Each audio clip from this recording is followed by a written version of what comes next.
Last week I left you with a booze-filled escapade in the deepest, darkest Amazon. And this time it's New Year's celebrations. Actually, it's New Year's with a bit on either side. It goes like this. The end of my first year in Sao Paulo, we broken up for our Christmas holidays, and we ended term with a fantastic Christmas lunch school provided, with caipirinhas and wine and what have you, and then we just rolled on into Christmas. A bunch of us booked ourselves in at the Grand Hyatt Hotel, where they had an all-inclusive, paid-for Christmas luncheon. When it's all prepaid, how much can you eat and drink? It turns out rather a lot, and we had. And we hadn't slowed down, and I was starting to feel, frankly, a little jaded. My friends had headed off to Rio for the world-famous New Year's celebrations. I'd resisted, but not for long, and eventually I trundled off the bus station, bought a bus ticket, I packed nothing beyond my bank cards, I had the shirt on my back, and off I went. By the time I arrived in Rio, I got off the bus and my ankle was absolutely killing me. I thought, well, how could I have twisted my ankle on the bus? And it turns out subsequently I hadn't twisted my ankle. It was my first of many and rather painful gout attacks. Yes, gout is not just the preserve of Henry VIII and the Tudors and what have you. It's commoners like me suffer from it too.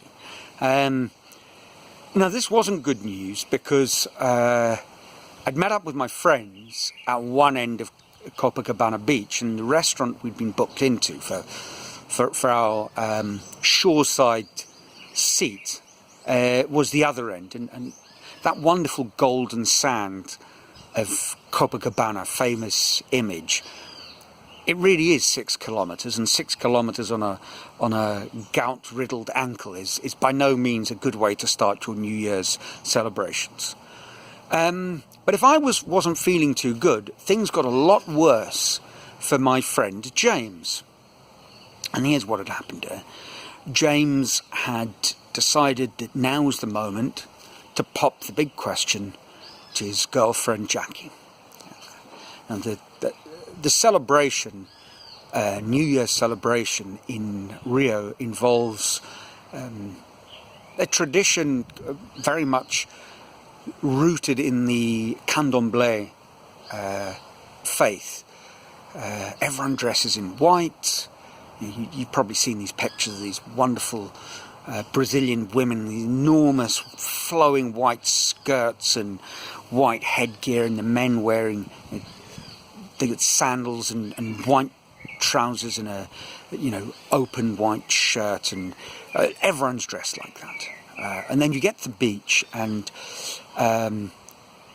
you're meant to make an offering to Iemanjá, the goddess of the sea, African goddess of the sea.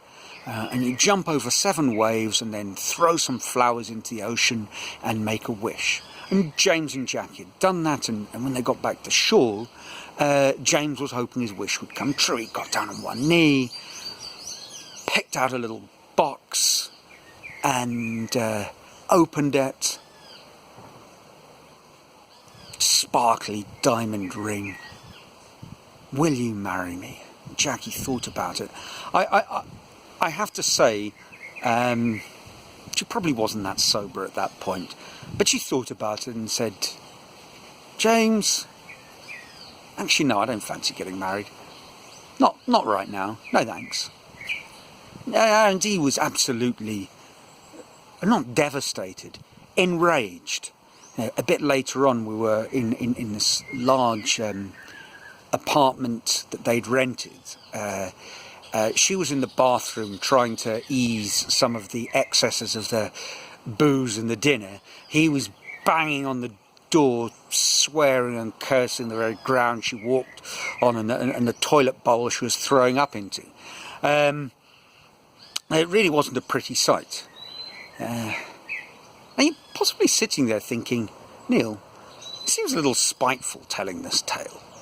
But the thing is that before James's time in Brazil ended, things soured somewhat between me and him. We were at our friend's Ken's birthday at a very famous downtown bar in Sao Paulo called Bar Brahma, famous Brazilian beer. And a couple of friends had gone. They were in the line to pay their bill, but it was a long line and they were getting thirsty, so I'd offered to buy them a couple of beers just to quench their thirst before they were able to actually pay their bill. In Brazil there's a system of little of like a white shit that they mark them down on.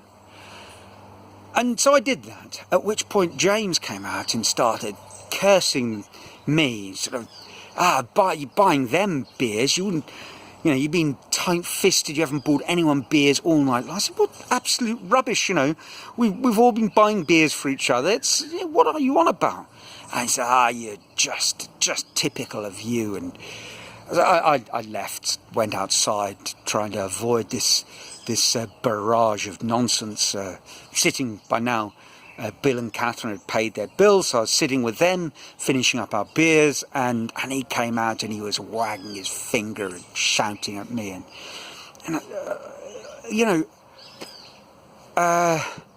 it's changed. The way you're going on, what am I going to do if I feel like jumping over the table and giving you a slap? And if I do that, I look like an idiot. And if I don't, I've got to take this on the chin all night. And he said, and you will, because you're a pussy. Well, of course, I'd also had my skin full. And I'd like to say I jumped over the table. I probably just moved around it. And I'd like to say that having jumped over the table, I launched onto him, and that's why our foreheads met with a bit of a thud. I don't think that's true either. At any rate, very quickly we found ourselves on the ground. My lovely black silk shirt that I rather liked for these sorts of occasions had been ripped. James was on the ground. I had him by the throat. It wasn't a pretty scene, and the bouncers weren't a pretty scene either, and they were rather large. Now, I don't think we could have done too much damage because I wasn't actually thrown out. James was. As he left, he said, I'll get you fired, and he flung out another salvo of drivel. Actually, by the end of the year, he'd left the school, and I'd carried on quite happily for another 12 years or 11 years at St Paul's. So, you see, as much as I like to maintain anonymity in these tales, on this particular occasion, I've allowed